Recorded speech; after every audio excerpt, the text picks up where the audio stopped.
4월 26일 목요일 요한복음 16장 25절에서 33절까지 말씀 읽고 성령이 오시면이라는 제목으로 말씀 나누겠습니다. 내가 이것을 비유로 너에게 이루었거니와 때가 이르면 내가 비유로 너에게 이르지 않고 아버지에 대한 것을 밝히 이르리라. 그날에는 너희가 내 이름으로 구할 것이요 내가 너희를 위하여 아버지께 구하겠다 하는 것이 아니라 이는 아버지께서 친히 너희를 사랑하심이라. 이는 너희가 나를 사랑하고 또 나를 하나님께로서 온 줄 믿었음이라. 내가 아버지에게서 나와 세상에 왔고 다시 세상을 떠나 아버지께로 가노라 하시니 제자들이 이르되 지금은 밝게 말씀하시고 아무 비유로도 말씀하지 아니하시나이다. 지금 우리가 아시는 것이 모든 것인 줄 아나이다. 그러므로 하나님께로서 나오심을 우리가 믿사옵나이다. 예수께서 대답하시되 이제는 너희가 믿느냐? 보라, 때가 이르렀고 벌써 이르렀도다. 너희가 각각 제 곳으로 흩어지고 나를 혼자 둘 것이나 그러나 내가 혼자 있는 것이 아니라 이는 아버지께서 나와 함께 계심이라. 이것을 너희에게 이르는 것은 너희로 내 안에서 평안을 누리게 하려 함이라. 세상에서는 너희가 환난을 당하나 담대하라. 내가 세상을 이기었노라. 아멘. 오늘이 16장 마지막입니다. 오늘 본문이 그렇죠. 오늘 16장 마지막 부분인 이 오늘 본문을 큰 그림 속에서 살펴보도록 하겠습니다. 요한복음 1장 19절에서 12장까지를 표적의 책이라고 했죠. 그리고 13장에서 20장은 영광의 책이라고 불립니다.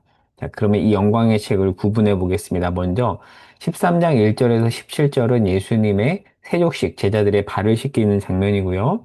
13장 18절에서 30절은 가룟 유다와 베드로의 배신에 관한 이야기입니다. 자, 그리고 13장 31절에서 14장 31절은 최후의 만찬 자리에서의 예수님의 고별 설교. 근데 첫 번째 고별 설교입니다. 첫 번째 고별 설교가 여기에 해당이 되고요. 그리고 14장 31절에 보면 여기서 떠나자고 해요. 그러니까 최후의 만찬 자리에서 떠나서 아마도 겟세마네 동산 가는 그 도상에서 이제 오늘 본문 두 번째 고별 설교하는 내용이 나옵니다. 두 번째 고별 설교는 15장 1절에서 16장 33절이에요. 오늘 본문이 여기에 들어가죠. 그리고요. 17장은 예수님의 고별 기도고 18장에서 20장은 예수님의 죽음과 부활에 관한 내용입니다. 자, 그러면 이 큰 그림을 가지고 오늘 본문을 보도록 할게요. 자, 오늘 본문은 예수님의 고별 설교 마지막 부분으로 예수님이 이렇게 말씀하시죠. 내가 떠나고, 즉, 내가 죽고 성령이 오신다. 라는 내용이 두 번째 고별 설교 내용이에요. 자, 어제 본문을 볼게요. 어제 큐티 본문 16장 16절에서 17절을 보겠습니다. 16장 16절에서 17절에 보면 어떤 표현이 나오죠? 조금 있으면 나를 보지 못하고 또 조금 있으면 나를 보지 못한다라고 하죠. 이게 무슨 뜻인가? 첫 번째 조금 있으면 나를 보지 못한다는 것은 십자가 죽음을 말해요. 예고하는 거죠. 예수님의 죽음을 예고하는 거고요.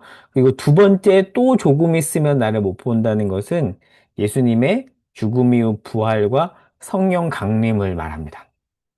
이게 계속 연결이 돼요. 쭉 연결이 됩니다. 자, 그러면 이제 오늘 본문을 더 구체적으로 보도록 할게요. 예수님께서 뭐라고 말하죠? 오늘 본문에서 지금까지 내가 비유로 말했는데 이제는 비유로 말하지 않겠다라고 하십니다.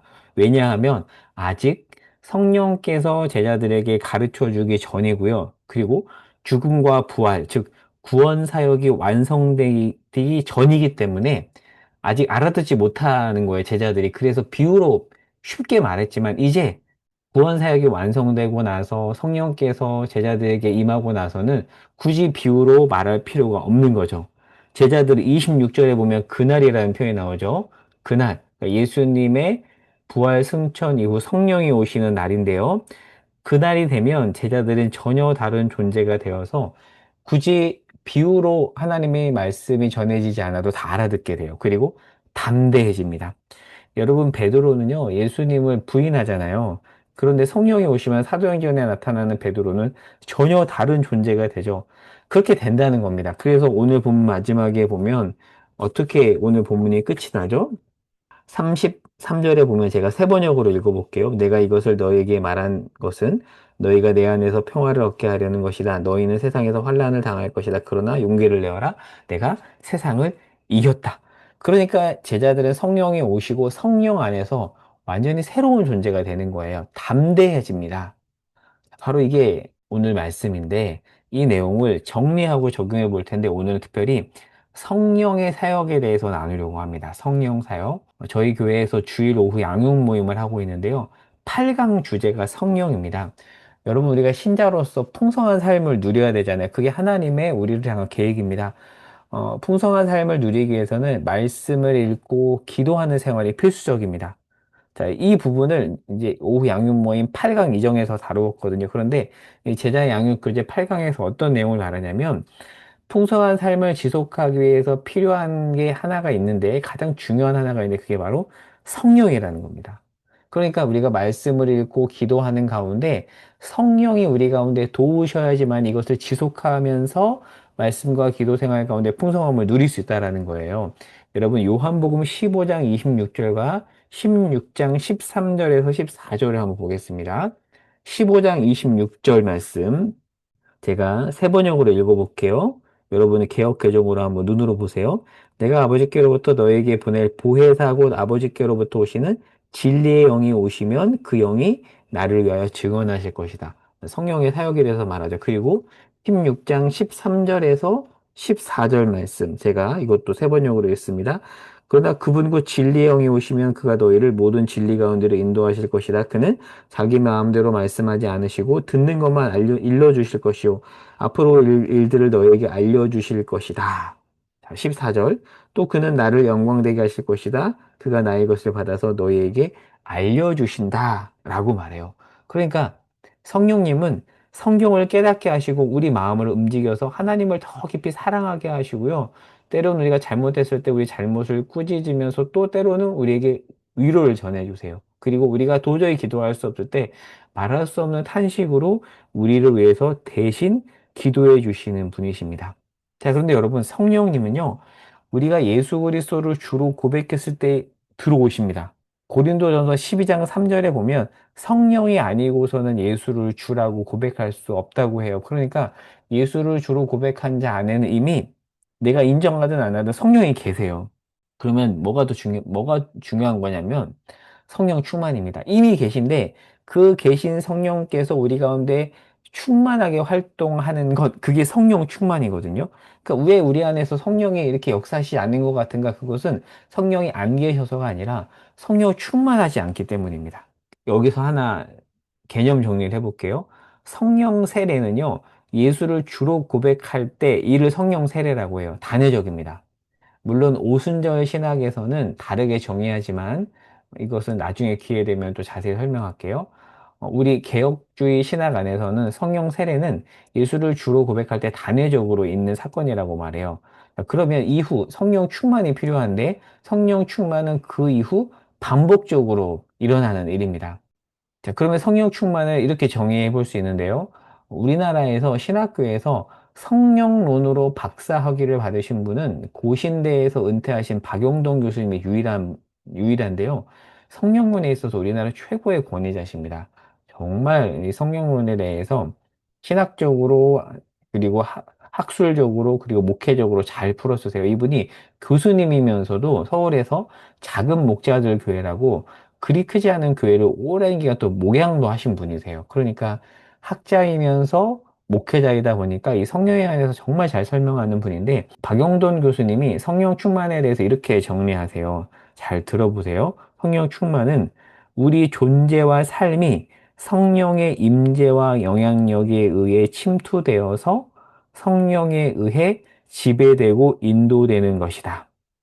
이미 우리 안에 계신데 이제 그분이 충만히 활동할 때 이런 역사들이 우리 안에 있다라는 거예요. 그러니까 우리 전 존재와 삶이 어떤 세상의 정욕에 의해서 움직이는 것이 아니라 성령의 임재와 영향력에 의해서 지배되고 그리고 그 지배 가운데 우리 삶이 성령이 원하시는 대로 따라가는 삶, 그게 성령 충만한 삶이라는 거죠. 오늘 본문과 연결해 볼까요?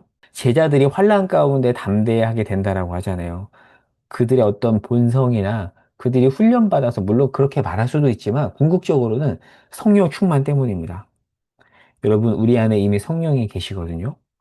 그렇다면 우리는 무엇을 위해서 기도해야 되냐면 성령 충만을 위해서 기도해야 됩니다. 사실 오늘 예수님의 고별 설교에서도 제자들에게 그것을 예고하는 거예요. 얘들아, 앞으로 내가 죽고 성령이 오시는데 그 성령이 오실 때 너희가 담대해지기 위해서 성령 충만이 필요하다. 고별설교에서 그 내용 하는 겁니다. 그 내용이 우리에게도 적용되는 거죠.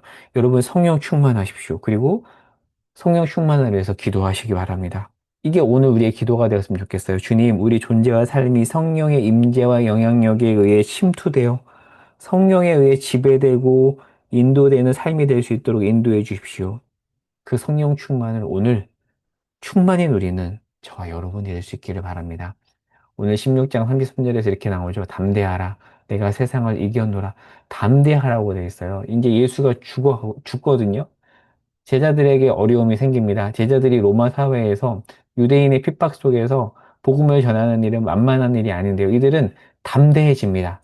그 이면에 뭐가 있죠? 성령이 계십니다. 오늘의 적용입니다. 성령 충만을 위해 기도하십시오. 그리고 하루 종일 이 성령 충만이라는 단어를 되뇌이고 이를 위해 기도하며 위로부터 오는 그 능력을 덧내보시기 바랍니다. 여러분, 이게 또 우리 인사가 되었으면 좋겠어요. 성령 충만하십시오. 예전에 그 온누리교회 서빙고를 담당했던 라준성 목사님이라고 지금은 이제 강동에서 한국으로 다시 외국에 갔다 한국에 돌아와서 목회하시는 라준성 목사님이라는 분이 계신데요. 이분이 설교 시작 전에 이런 말씀을 참 멘토로 많이 하셨어요. 여러분 성령 충만하십시오. 이게 또 우리의 인사말이 되었으면 좋겠습니다. 여러분 성령 충만하십시오. 성령 충만해서 기도하십시오. 그 기도에 주께서 응답하실 것입니다. 기도하겠습니다. 주님, 성령 충만하기를 소망합니다. 세상의 종욕과 무수히 많은 소리에 의해서 지배되지 않게 해주시고 성령에 의해 우리가 인도함 받고 성령의 지배를 받는 우리 삶이 되기를 소망합니다. 성령 충만한 우리 삶이 되게 하시고 특별히 오늘 하루 두려운 것이 가득한 우리 삶 속에서 성령 충만을 위해서 기도할 때 성령 충만을 경험하게 하옵소서. 예수님의 이름으로 기도합니다. 아멘.